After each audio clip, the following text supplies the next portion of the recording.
और कर्नाटक के बेंगलुरु में हनुमान और अजान को लेकर विवाद हो गया है। बीजेपी जहां एक ओर पूरे मुद्दे को बजरंग बली के अपमान से जोड़ रही है, वहीं कांग्रेस बीजेपी पर ओछी राजनीति करने का आरोप लगा रही है। क्योंकि माहौल चुनावी है, लिहाजा राजनीति भी अपने पूरे चरम पर है।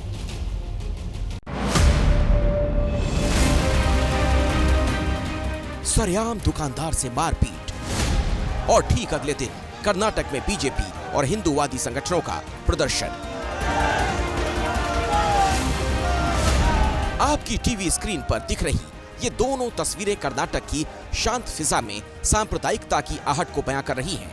दरअसल घटना 17 मार्च की शाम बेंगलुरु के जुमा मस्जिद रोड में सिदन्ना गली की है। सीसीटीवी में साफ देखा जा सकता है कैसे कुछ लोग दुकानदार की बेरहमी से पिटाई कर रहे हैं।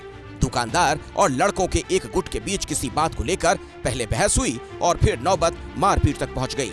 आसपास के लोग तमाशबीन बने रहे और किसी ने भी सरेआम पिट रहे शख्स को बचाने की कोशिश तक नहीं की।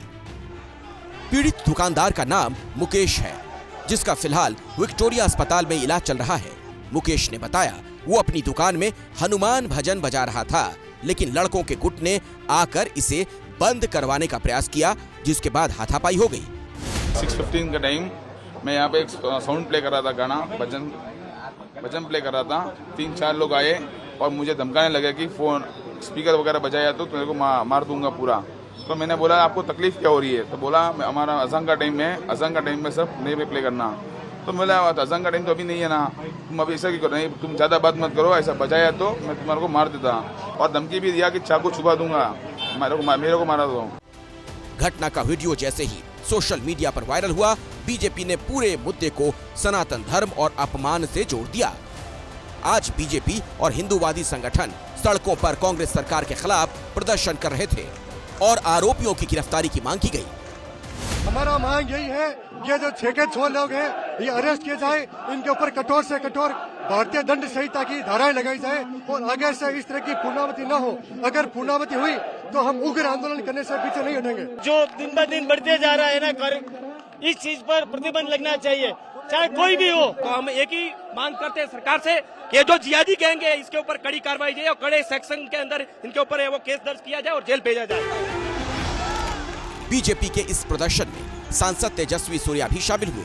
पुलिस ने प्रदर्शनकारियों को खदेड़ने के लिए हल्का बल भी प्रयोग किया और तेजस्वी को हिरासत में ले लिया। बीजेपी ने आरोप लगाया पुलिस ने इस मामले में फर्जी एफआईआर दर्ज की और पूछा कि 12 से 15 घंटे बीत जाने के बाद अभी तक किसी आरोपी की गिरफ्तारी क्यों नहीं हुई। Mukesh here is only symbolic. This could have happened to any shopkeeper. This could have happened to anybody doing an honest business in a peaceful manner in any part of the city. This is a question of law and order. It is a question of physical safety.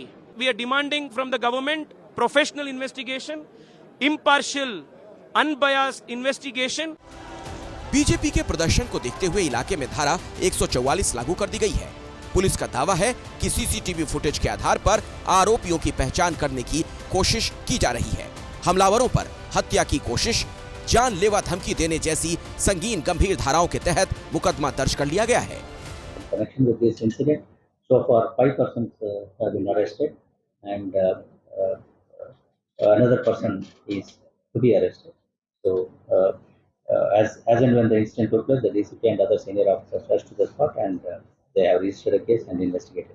Karnataka में हनुमान के मुद्दे पर BJP लगातार कांग्रेस सरकार को घेर रही है। पहले मंड्या में हनुमान के ध्वजा को हटाने पर सिद्धारमैया सरकार की किरकिरी हुई, तो अब बेंगलुरु में हनुमान भजन के नाम पर हुई मारपीट पर बीजेपी हमलावर है।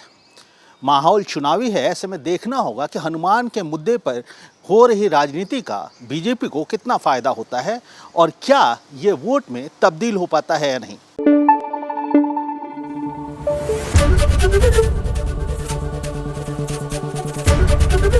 एबीपी न्यूज़ आपको रखे आगे।